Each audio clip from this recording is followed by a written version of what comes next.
Tim, I think this week's episode is one of the most interesting we've done yet, and tons of new listeners are going to tune in for the first time ever. Oh yeah? Want to bet? Funny you should mention. This week's guest is the CEO of the company behind FanDuel, the biggest U.S. company in sports betting by revenue. Even if you don't care about sports, his industry is transforming the U.S. Right. It was estimated that Americans would wager roughly $1.4 billion on the Super Bowl this year, and he told us FanDuel customers made about 70,000 bets a minute during the big game. The sports betting industry is big, and it's growing like crazy. And so are the consequences of getting millions of Americans hooked on gambling anytime, anywhere. That's next.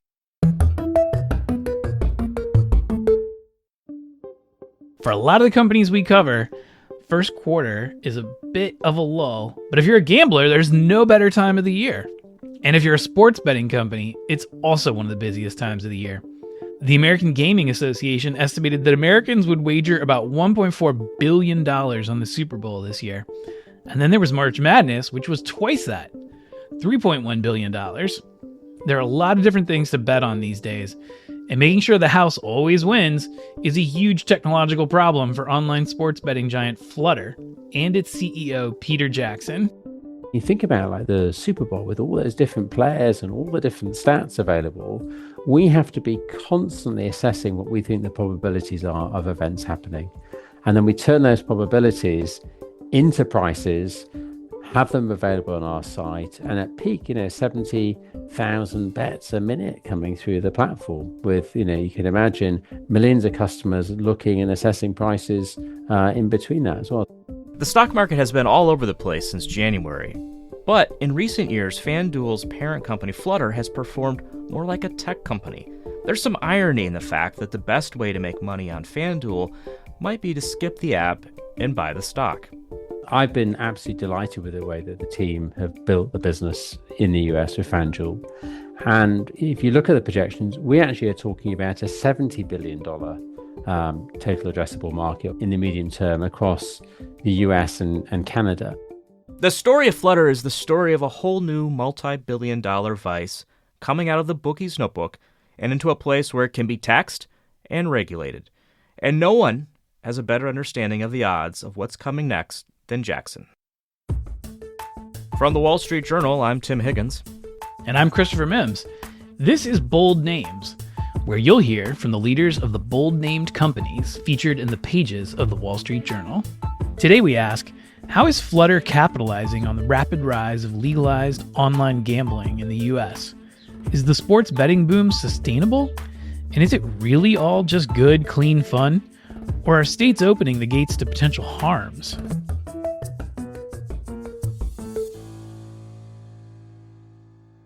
Peter, welcome to the show. Good to have you here. I'm sure our listeners have at least a passing familiarity with your best-known brand in the U.S., FanDuel, and its competitor, of course, DraftKings. But for those of you who aren't already wagering on sports in the U.S., let's start with introducing your company and what you do. Yes, I run a business called Flutter, which if you're English, you immediately know what that is because it means having a bet. And if you're American, you've got no idea what we're talking about. But we're the world's largest sports betting and gaming business. Flutter Entertainment, we're listed on the New York Stock Exchange. You're right, Chris. Yeah, we own FanDuel, so it's an important part of our portfolio. It's about half of our revenues. The other half of our revenues come from our businesses outside of FanDuel. And you're kind of on a tear. Like you've been posting really strong results, and you're also growing. You've got 44% of the take for sportsbook revenue in the U.S. Goldman Sachs estimates Americans will spend $45 billion a year on sports betting once the market is mature. It's already a $10 billion a year market right now. So let's start with that. Do you really think that you're on pace to grow 350% in the next, 10, 20 years? When we acquired FanDuel, we were anticipating that we'd be one of the market leading businesses, and we'd be expecting that the market would be enormous. I've been absolutely delighted with the way that the team have built the business in the US with FanDuel. And if you look at the projections, we actually are talking about a $70 billion total addressable market, or TAM, as people would say, in the medium term across the US and Canada. So we think the business will be bigger. That covers both sports betting and iGaming. Um, Look, it's all of us who spend time in America, cannot help but realize how passionate people are about sports. Everybody watches it. Everyone knows the score. They all know what happened to the players who had a good game, a bad game. A whole piece around fandom is so important. And we deliver a brilliant experience for customers. We own the sort of the parlay concept, this idea that people can pull together a series of sort of events that, are related in a game, and they can place a bet on it. So what would be an example of that? It's the Super Bowl. Patrick Mahomes is going to do a touchdown, and then he's going to have a dance afterwards, and people can bet on that. Or how does that work? Well, I mean, I'm sure that will be available somewhere on our platform. But it's about picking. It's about picking that Patrick Mahomes will score a touchdown. There's going to be a field kick from both teams in both halves, that Saquon Barkley is also going to score a touchdown, and that the Eagles are going to win by 10 points. Right. I think that's a You big could thing combine here. all that together. The technology has allowed for all sorts of bets, right? It's no longer just which team is going to win or are they going to cover the spread. It's you can get very granular in the whole game. I mean, this is incredibly deep. And I think it also kind of rises with analytics in sports and this kind of bigger conversation about kind of the future of television, right? You have the FanDuel Sports Network, which I think costs something like $20 a month. And here in the U.S., you can get MLB, NHL, and NBA games, which seems like a really great deal. Is that part of the future of your business, television streaming? We've always been in the sports broadcasting business in America. So, our first investment there, we bought a business called TVG. So, some people wouldn't sort of think about it as sports, but horse racing is very popular. And of course, we made the leap to streaming it as well. So we started with two horse racing channels, and we built it out from there. Now, of course, there's a huge amount of technology that we have to have behind the scenes to price all of these events and markets and selections. Now, what do we mean by pricing it? I mean, can you think about like the Super Bowl with all those different players and all the different stats available? We have to be constantly assessing what we think the probabilities are of events happening. And then we turn those probabilities into prices, have them available on our site, and at peak, 70,000 bets a minute coming through the platform with, you can imagine millions of customers looking and assessing prices in between that as well. So it's an incredibly technology rich environment, very complex operating environment. We take a huge amount of risk. Customers place $100 bet with us. The most that, they can lose is $100, but, they could win $10,000 from me. To price that, you've got an internal risk and trading desk. I mean, it feels like I picture a pit full of commodities traders in Chicago shouting at each other. I mean, is that how you are able to price so many events every day?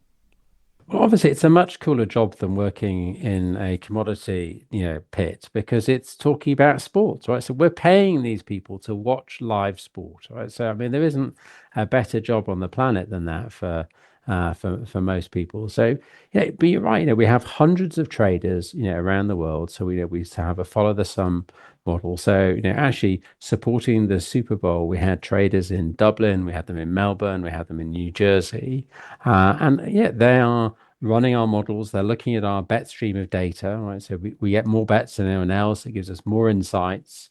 I could be watching Tim's bets come through, and we'll be really confident taking all of his money.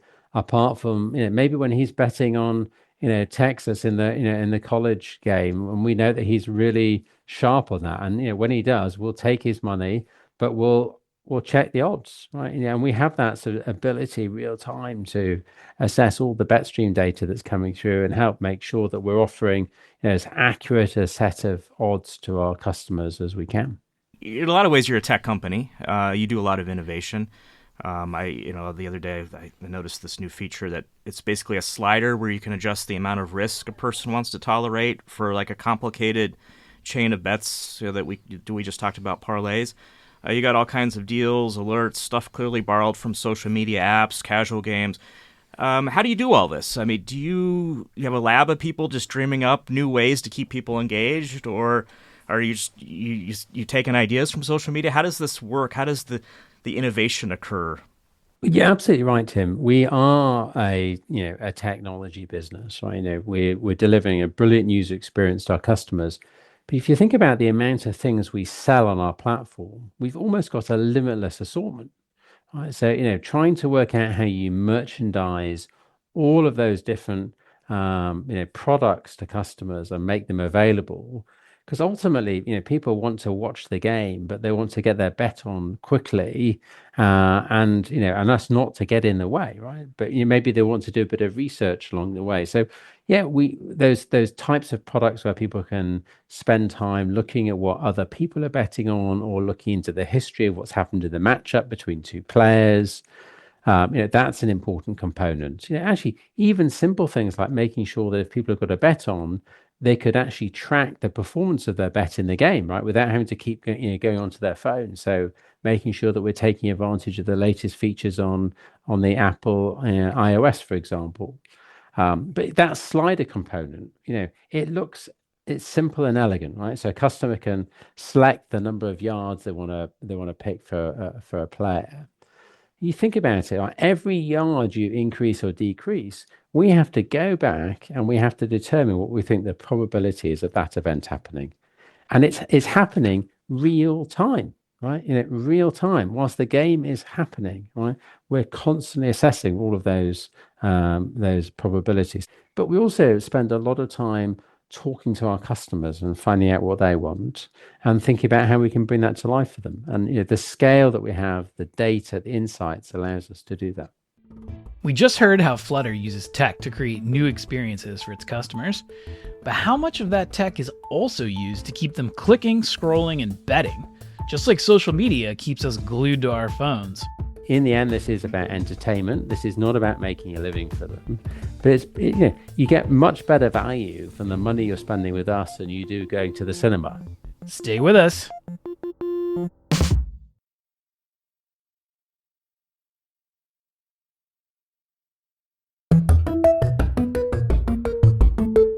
Clearly, like you just said, the data matters. Of course, you are a business, right? I mean, according to our own reporting, I think people lose on average 7.5 cents on every dollar they bet with you, right? The house always wins. But how do you keep people coming back when, on average, you have the problem that every gaming business has, which is that clearly you're making money overall, and they're losing it to you? We're in the entertainment business. I mean, the business is called Flutter Entertainment, and I'll tell the story. I mean, I get in a cab, right, and the guy says to me, "What do I do?" And I tell them I work for FanDuel, and he's like, "Oh my God, you can't believe what happened at the weekend. I had my parlay bet on, and 6 legs clicked, and the 7th leg didn't." He said, "I had $10 down, and if only that player had gone 5 more yards, I would have won 100 bucks." He said, "I've been telling everyone about it, right?" They'd had so much entertainment from it, right? And that's what it's about. Now, sometimes they win, sometimes they lose those parlay bets. But in the end, this is about entertainment. This is not about making a living for them. But you get much better value from the money you're spending with us than you do going to the cinema, right? Where it's a sort of been and gone experience, right? You get to tell your friends about it. You can share it on social media. People love sharing their wins. They love sharing the ones that they almost won. So that's what we bring. We bring excitement to life for people. So sports betting's definitely better than going to a movie. Well, if you're asking me, of course it is. So let's talk about young people. So I was a young man once. You were too. A long time ago. Long time ago. Loved risk. Loved making impulsive bets on things. But we're in a different kind of era than we were even a couple years ago. Lots of states are sort of tightening the screws on social media companies, and especially in terms of age verification. Utah just passed an age verification by App Store law. Do you think that might impact you as well, that age verification regime that's going to happen here for all kinds of apps? We operate in a very, very strict regulatory environment. When we first launched our business, because we operate on a state by state basis. So that's how, it's a states' rights issue. So this is not a sort of gift of the federal government. So the states can determine whether sports betting or iGaming is legal in their states. Right. And sports betting is legal in 39 states now already. Yeah, the first state we went live in was in Jersey, and actually, you could cross the bridge between New Jersey and Manhattan, and as soon as you were a meter past the halfway point, your phone would stop working on our app, right? So we had to have absolutely pinpoint, precise precision to know exactly where you were, so that we were very careful to sort of ring fence people from a geographical perspective. Likewise, we do very, very careful and precise customer onboarding and verification to make sure that you are who you say you are, and you therefore are old enough to be able to, gamble with us, depending on what the state's rules and regulations are. So, this is, we're not as a platform where you can just sort of tick a button and say, I'm over 21, let me on. We need to see all your verification details and documents before we'll let you onboard onto our platform. That said, plenty of teens have said it's easy to circumvent those age verification controls. I mean, it wasn't hard to find op-eds in university newspapers that are talking about teens with problem gambling issues, especially on college campuses. For example, Purdue University has tried to ban everybody on campus from doing this kind of gambling. It does kind of feel like your business, though, to get people on as soon as you can. And that does feel like the playbook of some other businesses in the past I could name. So how important to your growth is getting people as soon as they're able to get on your app? But we take this stuff incredibly seriously, Chris. So, if there are examples where, people think they can get through our systems, we will shut that stuff down. Now, there are a lot of illegal operators in the US. People are spending a lot of money, with unregulated sites. So, I agree that, around the world, right, no underage, people should be allowed anywhere near our platforms, or any of our sort of regulated competitors. And actually, we should all be doing as much as we can, from the regulators, the banks, the internet companies who allow the advertising, right? They shouldn't be allowing these illegal sites to advertise. There's lots that can be done. The regulators are much more interventionist in the UK in a number of different fields, and so in the gambling space, they have determined that they want to try and ensure that customers don't spend more money than they can afford. And that's quite interesting. So moral question, right? Which is, what is more than people can afford, right? So where do you draw the line on that for people?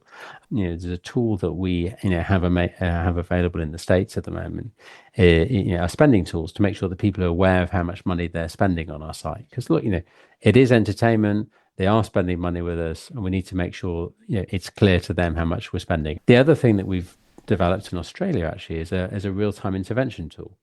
So, Chris, if I can see that traditionally you're spending, $100, a week with us, but when the Super Bowl comes around, you spend $400, we think, well, that's your normal pattern, right? And then if the following year we suddenly see you spending $200 in one day and trying to spend $300 the next day, we'll intervene and we'll say, are you sure you want to do this? Because this seems, outside of what you would normally do with us, your normal pattern of behavior. So we're developing some real-time intervention tools to help ensure that, we can just sort of turn the mirror and point at our customer and just say, just have a think about whether you want to do what you're about to do.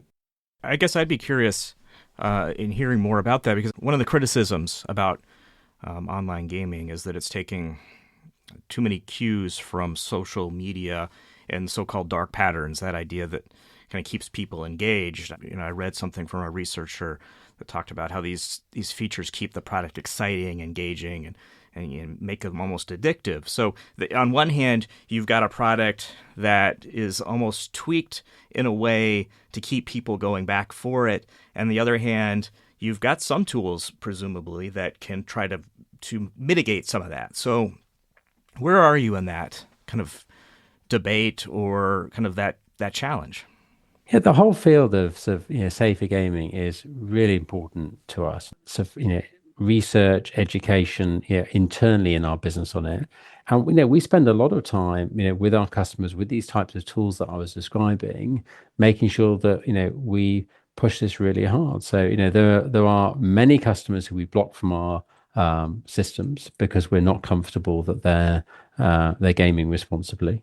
It's then important that you actually have a tool available in the country so that if the customer wants to self-exclude, they can do it from all operators. So there's plenty of revenues that we don't take, right? There's customers that we switch off or we restrict the amount of money that they're spending with us to make sure that they stay at a level which they are comfortable with hindsight, to ensure that they're engaging with us safely and responsibly. It's absolutely crucial. It's part of our societal license. So you're spending $134 million on this a year, but there's also data that shows, there have been surges in people searching online for help with gambling addiction, especially since we've seen the return of sports gambling here in the States, largely thanks to these apps normalizing this behavior. I think of a recent paper that talked about that 4 years after a state legalizes online sports betting, the likelihood of a person filing for bankruptcy increases by 25 to 30%. So there are other effects out there: reduced access to credit, debt set to collections, use of debt consolidation loans, all these things that there's a cost to society. And I'm curious kind of how you reconcile that reality with kind of the entertainment part of it. Like, people want to have fun, but there also is a larger cost to society dealing with this kind of fun. Yeah, we're very focused on the super casual user, right? So we want people who are spending, a small amount of money. They're putting their $10 on a parlay. Maybe they're spending $100 at the weekend. Yeah. So this is not extraordinary amounts of money for people to be spending. It is in that sort of entertainment bucket, right? That's what we're focused on. We've got the biggest mass recreational customer base in America. We're not trying to sort of get the whales that you often hear people talking about in our type of industry. Now, that isn't to say that there aren't consumers who get themselves into trouble. I think it is important that the industries pull together and have these tools so that customers can self-exclude, so they can opt out of it. And then it's important that those things get extended as well. I mean, there's nothing worse than if you've decided to sort of opt out of gambling, than if you're still surrounded by the advertising. So Right. we need to make sure that on the the digital platforms allow people to opt out as well. I guess I'm curious what your statistics show of the people actually opting in to use some of these safety features, because the research suggests that people rarely opt into it. So there's these very sophisticated tools that are there to help people, but people rarely want to take that help. Is that what your data would show? Look, if you look at our business in Italy, 100% of our customers there have a deposit limit in place. But we've introduced that as a tool. So Chris, you could choose a deposit limit that suits you. Tim, you could have a different one, right? Depending on how much money you want to spend. And of course, these things require a cooling off period to change them, right? So that's a good example of a tool that we have now. Of course, people in the US can avail of that. We haven't sort of insisted that everybody puts in place a deposit limit, but we are introducing in the US this real-time intervention tool. So when you're in the process of making that deposit, to make you sort of, actually there'll be a threshold at which point we'll make you stop and actually reconfirm you do want to make the deposit. And there'll be a threshold at which point we actually will want one of our agents to speak to you for On you the to telephone. confirm you can make the deposit on the telephone, right? Mm-hmm. To make sure that you are actually definitely want to go ahead with it. And there may also be, levels at which when we speak to you, even if you tell us you want to do it, we'll say, do you know what? We think you've had enough. Jackson just outlined for us how his company spends big on reducing the harms of problem gambling. You might be surprised what he told us when we asked if the same standards that apply to gambling should be applied to social media. There's a lot of good practices that we have, which actually sometimes it's frustrating for us that some of the operating partners we have are not able to fulfill. That's next.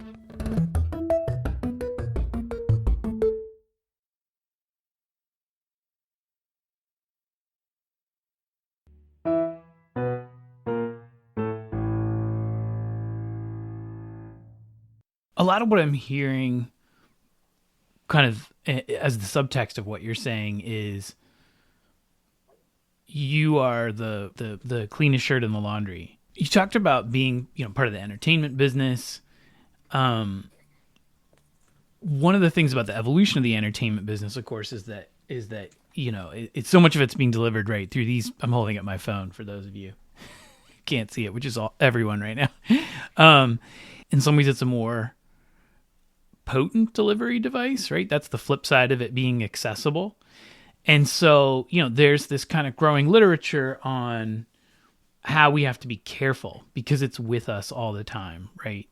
So psychiatrist Anna Lemke, she has this great book called Dopamine Nation. She calls so much of what gets delivered through our phone a digital drug. And so many of the kind of safeguards that you talk about putting in place, I mean, they do remind me of like responsible drinking campaigns or, the regulations that were put on companies like Juul, for example, about not advertising to young people. I mean, is it fair to say that in the same sense that social media is a digital drug, that this is a digital drug and we should acknowledge that and sort of regulate it accordingly? We are regulated. I think unlike the social media businesses, we're very heavily regulated on a state by state basis in the US and on a sort of country by country basis elsewhere. And there are a lot of sort of customs and practices we have to adhere to make sure that our customers are well protected in that sort of operating environment. And I think that there are some therefore important distinctions between what we do and what some of the sort of social media and other digital businesses are doing. We take our responsibilities very seriously, and I think there's a lot of good practices that we have, which actually sometimes it's frustrating for us that some of the operating partners we have are not able to fulfill. But nonetheless, we'll still make sure that we operate and provide a very safe form of entertainment to our customers. You operate in a world that everything's almost been gamified. I'm curious, where you see there's more potential for expanding. You get into predictive markets, you get into the stock market, which a lot of people think has become a lot like gambling. Can we bet on election outcomes? Right. Like, when do I get to bet on the things that I can bet on Polymarket with you? Well, if you're in the UK, Chris, you can, right? So, you can, there's all sorts of novelty bets, right? You can bet on the outcome of the elections. You can bet on the outcome of whatever the big, celebrity-led, program is on TV tonight. There's all sorts of things that you can bet on, these sort of fun markets outside of sports. We're not there yet in the US. I'm not the person to sort of sit here and opine on whether the stock market is gambling or not. There are other people who will have views on that. But of course, there has been gamification of that. There's some well-known businesses who have democratized it, I think is how people would describe it. But what we focus on doing with our business is offering people sort of great value entertainment. And if we were allowed to let our customers bet on on the election or some of those other things, we found them to be we call them novelty markets. We found them to be sort of a bit of fun in other countries, and I'm sure American consumers would enjoy it as well if they could. Well, Peter Jackson, it's always a gamble coming on here and talking to us, so we appreciate you giving us the time, and it was a nice conversation. Thank you very much. And that's Bold Names for this week. Our producer is Danny Lewis. Michael Laval and Jessica Fenton are our sound designers. Jessica also wrote our theme music. Our supervising producer is Catherine Millsop. Our development producer is Aisha Al-Muslim. Scott Salloway and Chris Zinsley are the deputy editors, and Philana Patterson is the Wall Street Journal's head of news audio. For even more, check out our columns on WSJ.com. I'm Christopher Mims. And I'm Tim Higgins. Thanks for listening.